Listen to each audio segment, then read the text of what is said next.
Assalamu alaikum wa rahmatullahi wa barakatuh.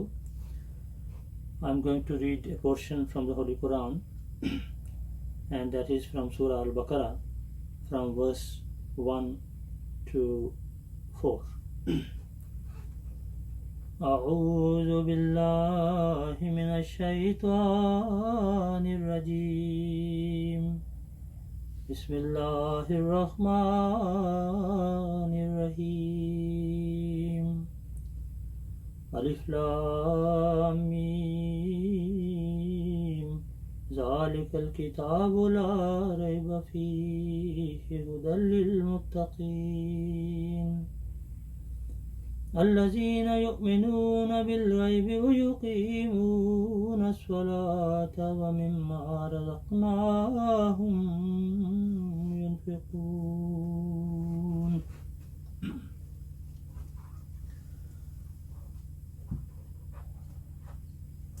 The translation of these verses is as follows. Allah the Almighty says, in the name of Allah, the Gracious, the Merciful. Alif Lam Mim, I am Allah the All-Knowing. This is a perfect book. There is no doubt in it. It's a guidance for the righteous who believe in the unseen and observe prayer and spend out of what we have provided for them. In this verse of the Holy Quran, Allah the Almighty has told, after mentioning that this Holy Quran is from Allah the All-Knowing and this is a perfect book, then it is stated that this is a guidance for the righteous people. And then it is told who are the righteous people. It says, Alladhina yu'minuna bil ghaibi. The righteous people are those who believe in the unseen. That is, of course, God, angels, and life after that. There are so many things. Then وَيُقِيمُونَ الصَّلَاةَ. Then they also observe prayer. وَمِمَّا رَزَقْنَاهُمْ يُنْفِقُونَ. And spend out of what we have provided for them. And then next verse says, and who believe in that which has been revealed to thee and that which was revealed before thee. And they have firm faith in what is yet to come. It is they who follow the guidance of their Lord, and it is they who shall prosper. Now the subject of today's verse is blessing of Salat. The first blessing of Salat mentioned by the Holy Quran is, which is mentioned in Surah Ankabut, chapter 29, verse 46, where Allah says, Inna salata tanha anil fahshai wal munkar. That prayer restrains one from indecency and manifest evil.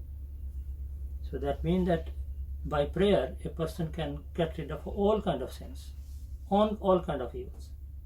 So a person can become righteous by observing the prayer. The second benefit of the prayer mentioned in the Holy Quran is that Allah bi zikrillahi tatma'innul qulub. That if you will remember Allah the Almighty, then you will be able to have the comfort of your heart, the satisfaction of your heart, the contentment of your heart. Another benefit of the Holy Quran, of the Salat mentioned in the Holy Quran is that you will be able to have a provision of life. Allah Ta'ala will give you more rizq as well. And that is mentioned in Surah An-Nur, where Allah says, Rijalul la tulihim tijaratun wa la bay'un wa zikrillahi wa iqamis salata wa ita'iz zakat. So after mentioning about these righteous people who observe the prayer, at the end, in the next verse it is said, Wallahu yarzuqu man yasha'u bighayri hisab. That Allah Ta'ala does provide for whomsoever He pleases without measure. So that means that such people who have these qualities, and one of them is of course is iqamat salat, that they observe prayer properly, Allah Ta'ala grants them the provision of this life as well, abundantly. Another very important benefit of the prayer is that one can have the relationship with Allah the Almighty. And in fact, this is the real purpose of our life, that we should establish our relationship with God Almighty. This is why Allah Ta'ala has created us. and that we find in the verse of Surah Hamim Sajda, chapter 41, verse 31, where Allah says, Inna alladhina qalu rabbuna Allahu summa istaqamu tatanazzalu alayhimul malaikatu alla takhafu wa la tahzanu wa abshiru bil jannati allati kuntum tu'adun. As for those who say our Lord is Allah and then remain steadfast, the angel descend on them saying, Fear ye not, nor grieve, and rejoice in the garden that you were promised. So these are the people who observe the prayer, and by the grace of Allah they ultimately get nearness to Allah the Almighty. Hazrat Masih Maud Islam says in Marfuzat volume 1 page 163, he says, میں پھر تمہیں بتلاتا ہوں کہ اگر خدا تعالیٰ سے سچا تعلق حقیقی ارتباط قائم کرنا چاہتے ہو تو نماز پر کاربند ہو جاؤ اور ایسے کاربند بنو کہ تمہارا جسم نہ تمہاری زبان بلکہ تمہاری روح کے ارادے اور جذبے سب کے سب ہمتن نماز ہو جائیں. This means that Prophet Messiah, peace be upon him, says, I tell you again that if you wish to establish a true relationship with God, hold fast to Salat in such a way that your body and your tongue and your spiritual designs and emotions should all become a true embodiment of Salat.